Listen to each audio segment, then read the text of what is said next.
లైవ్లో వచ్చి దుష్ట ప్రయోగం చేస్తే చేసినోడు అడ్రస్ లేకుండా పోయాడు. నన్ను నా తండ్రి ఇంకా నిలబెట్టి వాడుకుంటూనే ఉన్నాడు.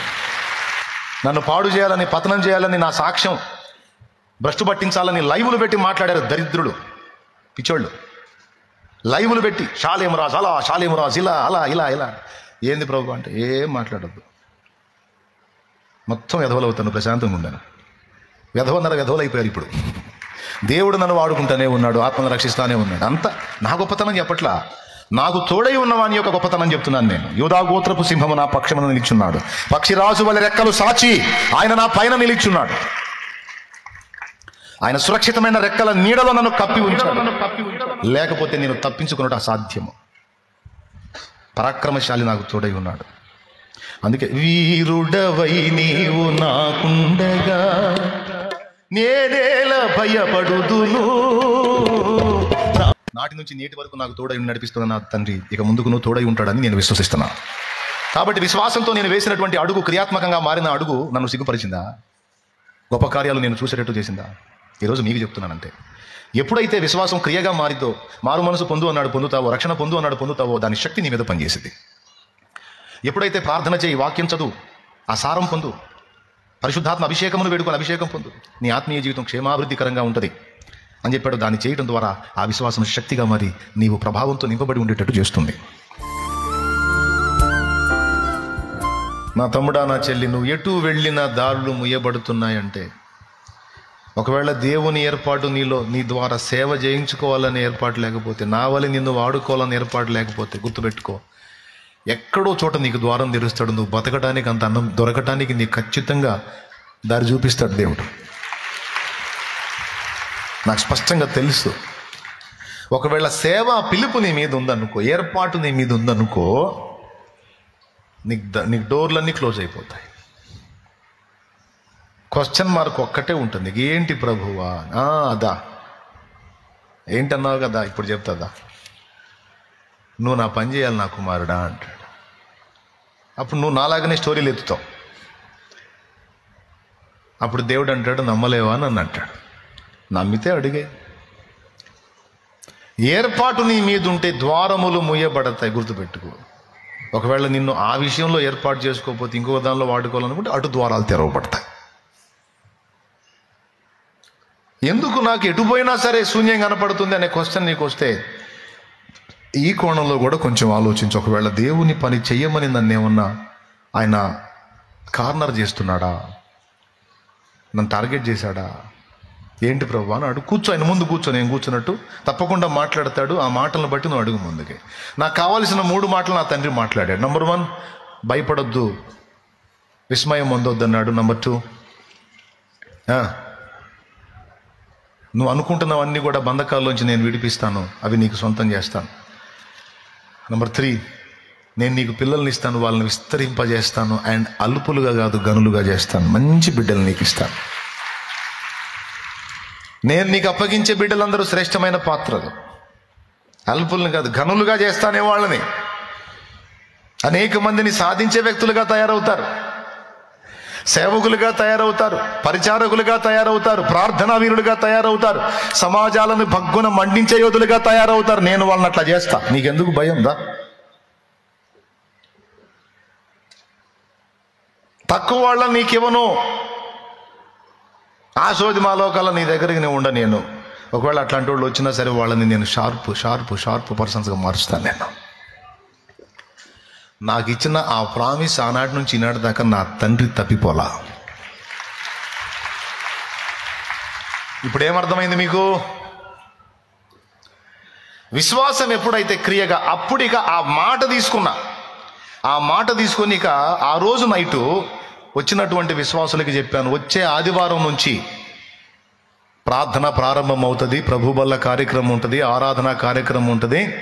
ఇక ఇక్కడే నేను ఆరాధన చేయటం మొదలు పెడుతున్నాను. కాబట్టి నన్ను ప్రేమించి వెంబడించాలనుకున్నోళ్ళు ఆదివారం ఆరాధనలో కలవచ్చు అని పిలిచాను. అప్పుడు మొట్టమొదటిగా గ్యాదర్ అయిన సంఖ్య 17 మంది ఉన్నారంతే. ఇక అనతి కాలంలోనే అది పట్టజాలనంతగా ఆత్మలు నిండిపోయారు. అది అట్లయిపోయింది. ఇక తడవకి ఆ ఇల్లు మార్చాల్సి వచ్చింది. ఇంకొంచెం పెంచి రోడ్డు దాకా దాని పొడుగు పెంచాల్సి వచ్చింది. చివరికి అది తీసేసి షెడ్ వేయాల్సి వచ్చింది. అది తీసి ఆ షెడ్ అట్లనే ఉంది, ఆ షెడ్ ఫుల్ అయిపోయింది. మళ్ళీ పందిళ్ళు వేయాల్సి వచ్చింది రోడ్డు మీద, అది ఫుల్ అయిపోయింది. పక్కన వాళ్ళ స్థలం అడిగి అందులో వేయాల్సి వచ్చింది. అన్ని దేవుడి దేవల్ల ఫోటోలు ఉన్నాయి, దేవునికి స్తోత్రం. ఇదంతా దేవుడు తన బలమైన బాహు నాకు తోడుగా ఉంచి జరిగిస్తూ వచ్చిన పరిచర్యనా లేకపోతే నా గొప్పతనమా? అందరు చెప్పాలి, నా దేవుడు తోడై ఉన్నాడు, లేకపోతే మనకు అంత సీనే ఆడుంది. అరే చిన్న కుటుంబాన్ని నిలబెట్టుకోవటం చేతగాక చచ్చిపోదాం అనుకున్నాండి నేను. సస్తే పోయిద్రా బాబు బతుకొద్దు అనుకున్నాను నేను. అట్లాంటి వాడిని పట్టుకొచ్చి ఇంత కార్యాలు చేశాడంటే ఎంత తోడై ఉన్నాడో చూడండి. నాకు అడుగడుగునా వెనక్కి చూపే ఆయన పారా ఉడ్రా నువ్వు పద ముందుకు బాగా నెట్టుకుంటా పోతాడు. అడుగడుగునా కృంగుబాటే, కదిలితే కూర్చొని ఒకటి రెడీగా ఉంటావురా బాబా, నువ్వు అయితే రెడీగా ఉంటావు. లేరా నాయనల్లే ఏం కాదులే, అవన్నీ నేను మారుస్తాలే. అరే డైరెక్ట్గా లైవ్లో వచ్చి మాంత్రికుడు నా మీద ప్రయోగం చేస్తుంటే ఈగ కూడా నా మీద వాళ్ళ నీల నా దేవుడు దేవుడు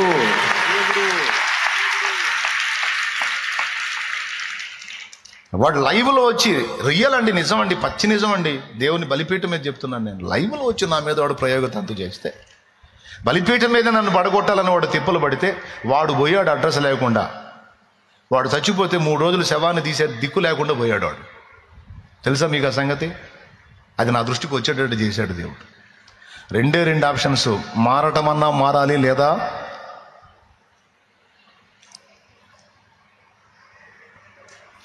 నీ ప్రజల నెమ్మదికై రాజాజ్ఞ మార్చింది నీవేనని, నీ ప్రజల నెమ్మదికై రాజాజ్ఞ మార్చింది నీవేనని, అహమును వదచి అధికారులను వెధవల చేసిన నీకు, నీ ప్రజల నెమ్మదికై రాజాజ్ఞ మార్చింది నీవేనని, అహమును వదచి అధికారులను వెధవల చేసిన నీకు, అసాధ్యమైనది ఏమున్నది, అసాధ్యమైనది ఏమున్నది, అసాధ్యమైనది ఏమున్నది, అసాధ్యమైనది ఏమున్నది. యూదా స్తుతి గోత్రపు సింహమా యేసయ్యా, నా ఆత్మీయ ప్రగతిని స్వాధీనమా, నీవే కదా నా ఆరాధన, ఆరాధన స్తుతి ఆరాధన, ఆరాధన స్తుతి ఆరాధన. దేవునికి మహిమ. లైవ్లో వచ్చి దుష్ట ప్రయోగం చేస్తే చేసినోడు అడ్రస్ లేకుండా పోయాడు. నన్ను నా తండ్రి ఇంకా నిలబెట్టి వాడుకుంటూనే ఉన్నాడు. నన్ను పాడు చేయాలని, పతనం చేయాలని, నా సాక్ష్యం భ్రష్టు పట్టించాలని లైవ్లు పెట్టి మాట్లాడారు దరిద్రులు, పిచ్చోళ్ళు. లైవ్లు పెట్టి షాలేమురాజ్ అలా, షాలేమురాజ్ ఇలా, అలా ఇలా ఇలా. ఏంది ప్రభు అంటే ఏం మాట్లాడద్దు, మొత్తం వెధవలు అవుతాను, ప్రశాంతంగా ఉండాను. వెధవన్నర వెధవలు అయిపోయారు ఇప్పుడు. దేవుడు నన్ను వాడుకుంటానే ఉన్నాడు, ఆత్మను రక్షిస్తానే ఉన్నాడు. అంతా నా గొప్పతనం చెప్పట్లా, నాకు తోడై ఉన్నవాని యొక్క గొప్పతనం చెప్తున్నాను నేను. యూదా గోత్రపు సింహము నా పక్షమున నిలిచున్నాడు, పక్షిరాజు వలె రెక్కలు సాచి ఆయన నా పైన నిలిచున్నాడు. ఆయన సురక్షితమైన రెక్కల నీడలో నన్ను కప్పి ఉంచాడు, లేకపోతే నేను తప్పించుకున్నట్టు అసాధ్యము. పరాక్రమశాలి నాకు తోడై ఉన్నాడు. అందుకే వీరుడవై నీవు నాకుండగా నేనేల భయపడుదును, నాకింక దిగులేలను, నేనేల భయపడుదును, నాకింక దిగులేలను.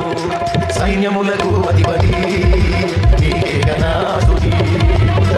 కొరకు అధిపతి నీకే గనా స్తుతి. ప్రియమైన దేవా యేసయ్యా నీకే నా స్తోత్రము. ఘనమైన రాజా యేసయ్యా నీకే నా వందనం. నాటి నుంచి నేటి వరకు నాకు తోడై నడిపిస్తున్న నా తండ్రి ఇక ముందుకు నువ్వు తోడై ఉంటాడని నేను విశ్వసిస్తున్నా. కాబట్టి విశ్వాసంతో నేను వేసినటువంటి అడుగు క్రియాత్మకంగా మారిన అడుగు నన్ను సిగ్గుపరిచిందా? గొప్ప కార్యాలు నేను చూసేటట్టు చేసిందా? ఈ రోజు నీకు చెప్తున్నానంటే ఎప్పుడైతే విశ్వాసం క్రియగా మారితో మారు మనసు పొందు అన్నాడు పొందుతావో, రక్షణ పొందు అన్నాడు పొందుతావో, దాని శక్తి నీ మీద పనిచేసింది. ఎప్పుడైతే ప్రార్థన చేయి, వాక్యం చదువు, ఆ సారం పొందు, పరిశుద్ధాత్మ అభిషేకం వేడుకల అభిషేకం పొందు, నీ ఆత్మీయ జీవితం క్షేమాభివృద్ధికరంగా ఉంటుంది అని చెప్పాడు. దాన్ని చేయడం ద్వారా ఆ విశ్వాసం శక్తిగా మరి నీవు ప్రభావంతో నింపబడి ఉండేటట్టు చేస్తుంది. ఈ పని చేయి, అడుగు ముందుకు వేయి అన్నప్పుడు విశ్వాసంతో ఎప్పుడైతే అడుగు ముందుకేస్తావో అప్పుడు దాని శక్తి నువ్వు అనుభవిస్తావు. నేను చెప్పింది ఇప్పటిదాకా విశ్వాసం క్రియగా మారినంత వరకు అది ఒట్టిగా ఉంటుంది, కానీ ఎప్పుడైతే నువ్వు క్రియగా మారుస్తావో అప్పుడు అది శక్తిగా మారుతుంది. అది దాని ప్రభావం ఏదో నీకు అర్థమవుతుంది. అర్థమైందా? ఎంతమందికి అర్థమైంది? ఇక వాక్యమైనా ప్రేమ అయినా అంతే. 3 చెప్పాలనుకున్నా. మొట్టమొదటిది విశ్వాసం, రెండవది వాక్యం, మూడవది ప్రేమ. బైబిల్ నిండా వాక్యాలు ఉన్నాయి, కానీ ఇందులో చెప్పబడిన వాక్యాలు నీ జీవితంలో క్రియగా మారితే అప్పుడు అక్షరంగా ఉన్న వాక్యం శక్తిగా మారుతుంది. చాలా కీలకమైన విషయం ఇది. అక్షరంగా ఉంది, ఆ అక్షరం నీ జీవితంలో క్రియగా మారినంత వరకు అది ఒట్టి అక్షరమే. అది ఎప్పుడైతే నీ బ్రతుకులో నా బ్రతుకులో ఆ వాక్యము నెరవేర్పు పొందిద్దో, నెరవేర్పుకు నోచుకుంటుందో అప్పుడు ఆ వాక్యం యొక్క శక్తిని అనుభవించగలుగుతాం. నిజంగా చెప్పండి, అర్థమైందా లేదా? కాలేదా? మళ్ళీ చెప్తా. ఏమనుకుంటా అట్లా చెప్పండి. ఎవరు అర్థం కాకపోతే చేస్తాను, నేను చెప్తాను. నేను ఇబ్బంది పడను. మీకు మైండ్ కావాలి, నాకు అది కావాల్సింది.